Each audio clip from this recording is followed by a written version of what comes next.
think I'm tripping. I believe that fight was all black men, and black women just supported black men blindly, and they just went with it. Because the one, I really think the guy that I'm stitching, I really think he's onto something, particularly in this idea that the energy or the fervor to integrate was black men's desire, right, to be in relationship with whiteness. But I got one thing I want to, it's not even actually a pushback, it's just a comment, is when you say black women follow black men blindly, that's not true. And I just give you one example. So Zora Neale Hurston, right? She was from Eatonville, Florida. She grew up in the first black incorporated town in Florida, which is Eatonville. It still exists to this day. Her father was a pastor and a mayor. So Zora Neale Hurston grew up in a world where black people had autonomy and had their own community. So Zora Neale Hurston wrote Their Eyes Are Watching God, right? She's an anthropologist.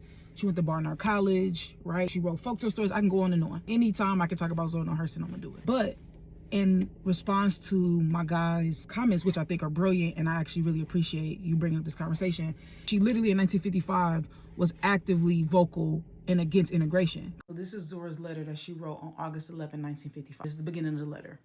I promised God and some other responsible characters, including a bench of bishops, that I was not going to part my lips concerning the U.S. Supreme Court decision on ending segregation in the public schools of the South. But since a lot of time has passed and no one seems to touch on what to me appears to be the most important point in the hassle, I break my silence just once. Consider me just thinking out loud. The whole matter revolves around the self-respect of my people. And how much satisfaction can I get from a court order for somebody to associate with me who does not wish to be near me? Certainly he fought valiantly for his lands, and rightfully so, but it is inconceivable of an Indian to seek forcible association of anyone. His pride as well as his self-respect will save him from that. I take the Indian position. That's how this is the first two paragraphs of her letter. The last two paragraphs of the letter. So she says, it is well known that I have no sympathy, no respect for the tragedy of color school of thought among us, whose fountainhead is the pressure group concerning in this court ruling.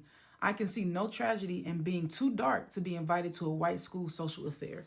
The Supreme Court would have pleased me more if they had concerned themselves about enforcing the compulsory education provisions for Negroes in the South as is done for white children.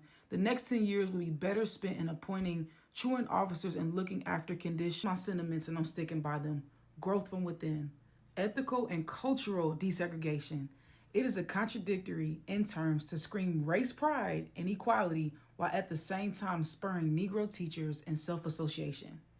That old white mar business can go racking on down the road for all I care.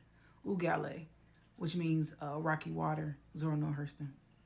So again, Zora was outright with this, and this was not kosher. This was not respected in 1954, 1955. Mind you, this is like 10 years before, you know, the civil rights movement really gets kicked off.